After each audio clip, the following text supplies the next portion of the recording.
Floyd Kalber. Floyd Kalber, December 23, 1924, May 13, 2004, was an American television journalist and anchorman, nicknamed the Big Tuna. Life and career. Born in Omaha, Nebraska, he spent 2 years in the Army during World War II and began his television career as KMTV Omaha's first newscaster. It was at KMTV that he mentored his most famous protege, Tom Brokaw, having attracted national attention for his coverage of the manhunt for mass murderers Charles Starkweather and Carol and Fugate.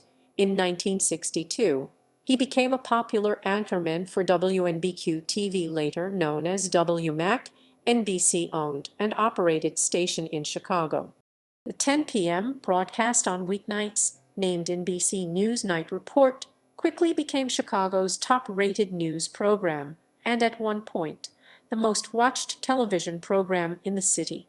It continued its ratings lead until WLS' introduction of the so-called Happy Talk News format in 1968. In the late 1960s, Kalber also began doing 5-minute news digests in early and late afternoon time slots on NBC from the WMAC studios, during which a national audience became familiar with his work. For a time in the early 1970s, he anchored Sunday broadcasts of NBC Nightly News. In 1975, WMAC paired Kalber with the then-unknown Jane Pauley, who was recruited from Wishin, Indianapolis. This arrangement did not succeed. Pauley left a year later to become the new co-anchor for NBC Today's show.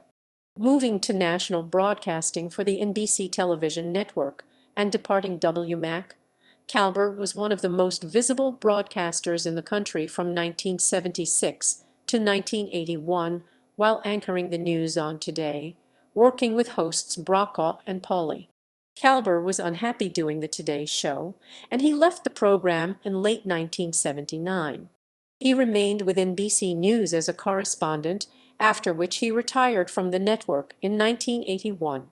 Kalber was coaxed back into broadcasting in 1984 by Chicago station WLS, where he anchored the 6 p.m. evening newscast until his final retirement in 1998.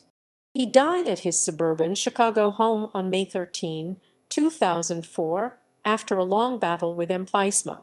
He was 79.